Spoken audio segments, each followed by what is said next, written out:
Corey's out here making up his own lane. Corey, bro, you're in the shoulder. You are in the shoulder. What's going on, everybody? It's your boy, Brap Genius, back at again with another video.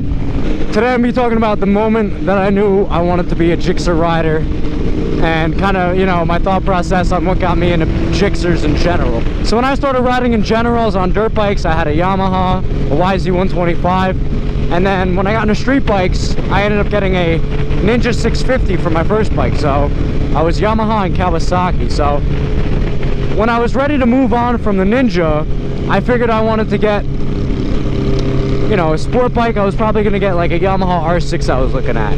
The only other way I would get anything else was if I could find a 2005, 2006 GSXR 1000, because I'd watched a lot of videos on like how gnarly those bikes were for their time.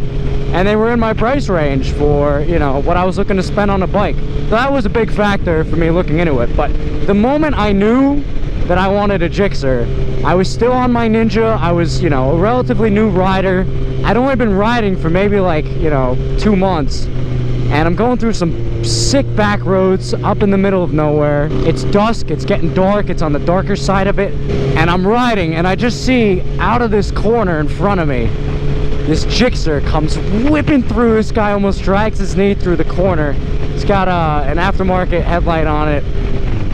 And this Gixxer just comes and screams by me. And I was like, I was instantly in love. I was like, that looked so sick. That's what I want. Whenever I upgrade from this Ninja, that's gonna be the bike I get. So as I started to look into like the, you know, the Gixxer bros more and more, and like, you know, the stereotypes or representations that they have, it kind of fit my vibe, you know. Gixxer riders are, look, you know, your major squids, whatever. Like, I wear gear and stuff, but I'm kind of a goon, you know. I like to goon around and have fun, and you know, sometimes I ride a little stupid, but you know, I try to control it. But I always thought that was funny, and you know, I always get made fun of all the time. People like to mess with them, and I kind of like that. I like that everybody's kind of against it. You know, it's not like you're just trying to fit in. You know, I know a couple people. There's one kid that I'm friends with on TikTok. He had a Gixxer and he sold it, and he bought like the most like basic boy bike ever. He got an R6. And if you're watching this, yeah, I'm calling you out on it, bro. You know it.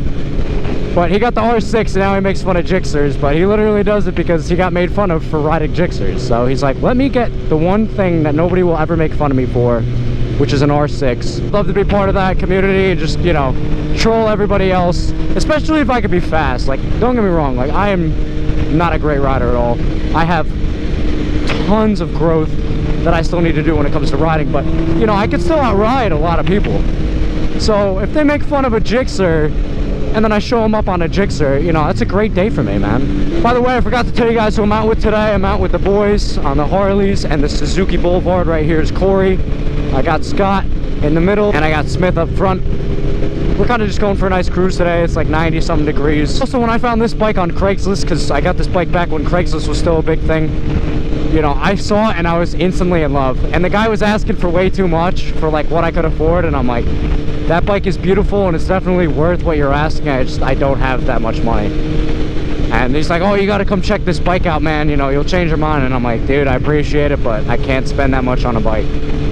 And so a little bit of time went by, you know, maybe like a week, and then he's like, well, you know, what if I did this? And he took like 300 off or like 500, I forget what it was.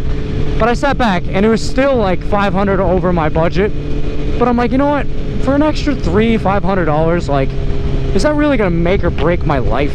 You know, I'm like, I'd rather spend the extra money and get the bike I'm gonna want for a long time, and actually go out and get it and make it happen and be happy with the purchase. So that's what I ended up doing, and it was the best decision I've ever made. I've had this bike longer than any other bike I've ever had. It's an absolute blast, and you know, I've had it for almost 5 years now, and you know, hopefully I could have it 5 more years or longer.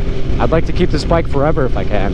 And being a Gixxer bro is like being part of your own sport bike culture. You know, we all get it. We're all Gixxer bros. You see another Gixxer bro, you're like, he gets it, you know? Whereas they don't really get that as much with other bikes. Like, everybody's like, oh cool, we have the same bike. But like Gixxer bros, like whether it's 1000 or it's a 600 or 750, you know, we all get that vibe. And I also like that Suzuki was different with that.